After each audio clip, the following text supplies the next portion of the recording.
Welcome to another PL Together Lounge Talk. I'm Adam Geller, founder and CEO of edtech, the video coaching platform that streamlines feedback to teachers.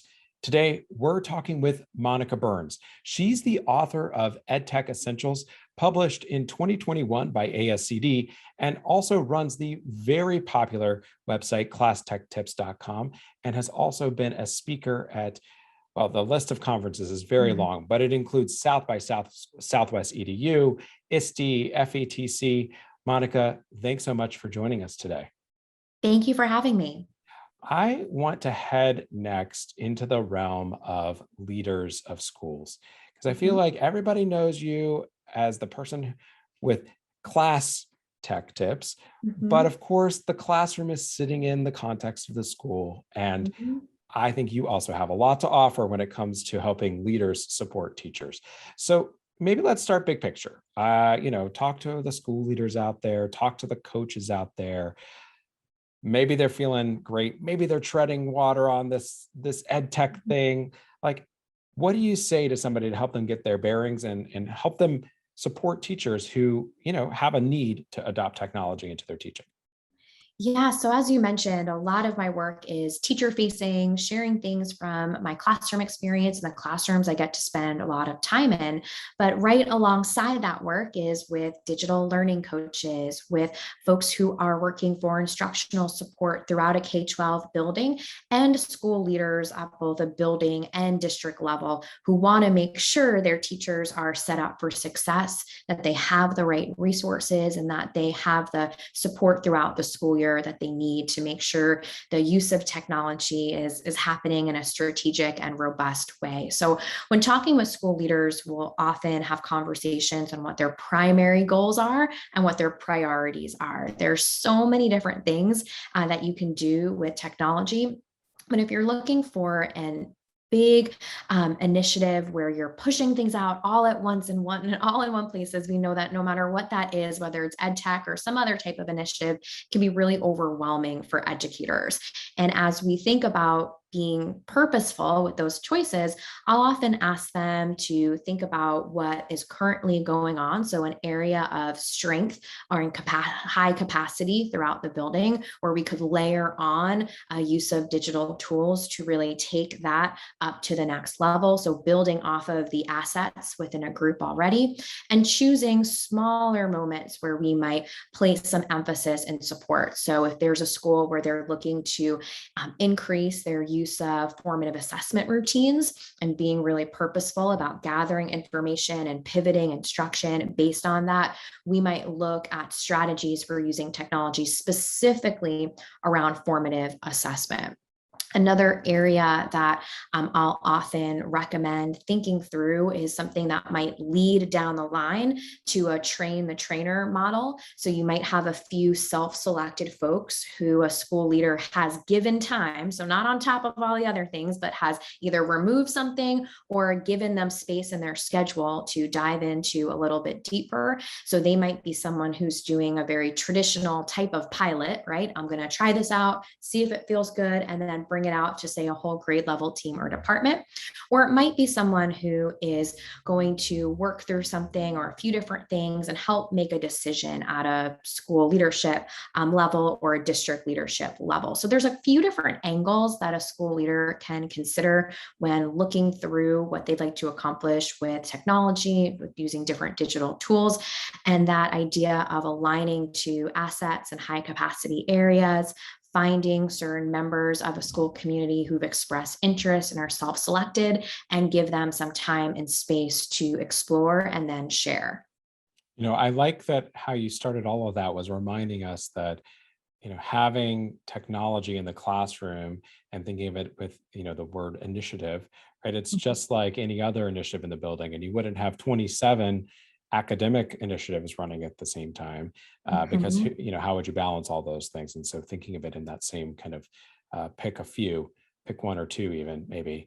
I'm curious, there may be some questions out there if your leaders, like your role on creating opportunities for choice versus your role for curating. And have you seen one way work better than the other, in terms of how they kind of set the stage for what teachers will ultimately implement in their classrooms?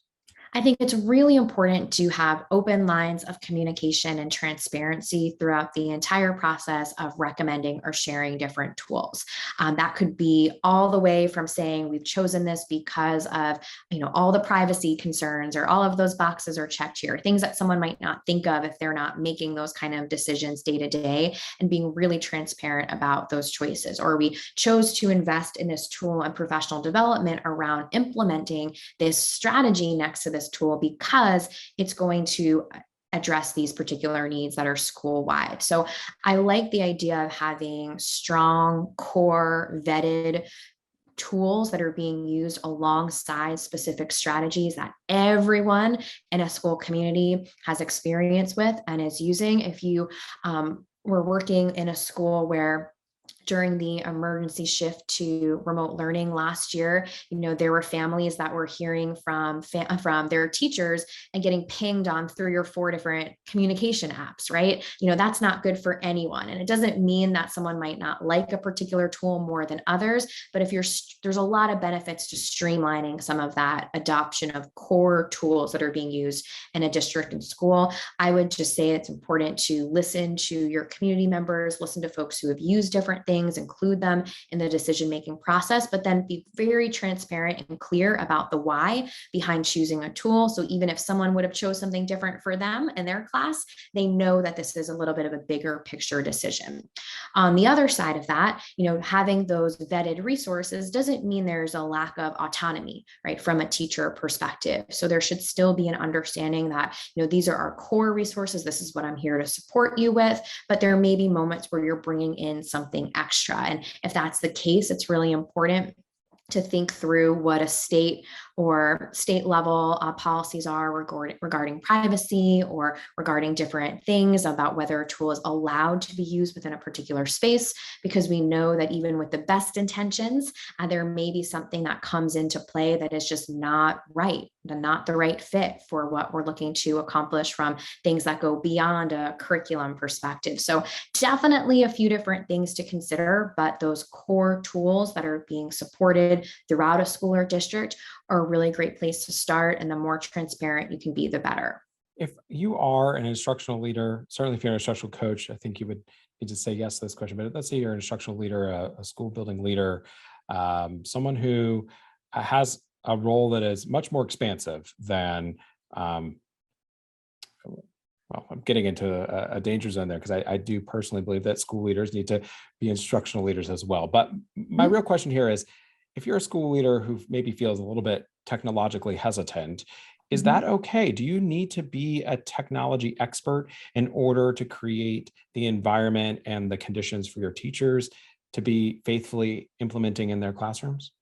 I think it's important, if you don't know what buttons to press in every tool, to at least know what questions to ask the folks who are using different resources, or when you are making decisions. So bringing people together, maybe it is a committee of folks from different spaces who can kind of tell you what this looks like in action, or remind you what you should ask before you are making a big purchasing decision of a tool that's actually not the right fit, is going to be important. And one thing I would say, and I'm sure you've seen this year as well, is that a lot of the vocabulary of all members of a school has been elevated when it comes to talking about technology. So asking stronger questions, thinking about digital citizenship in a different way, wondering if something is COPA or GDPR compliant, right? So there's been a lot of just education around how to vet tools for different areas.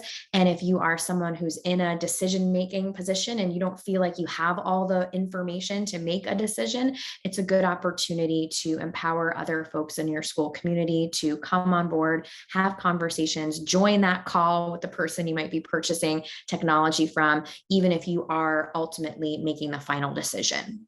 Well, Monica, we need to take a break. If you're interested in hearing more from her, head to classtechtips.com. And if you're interested in what we talk about next, because this video has been shared to you by one of your colleagues, head to pltogether.org for the rest of this conversation, as well as many more. Monica, thanks so much for being part of PL Together. Thank you so much for having me.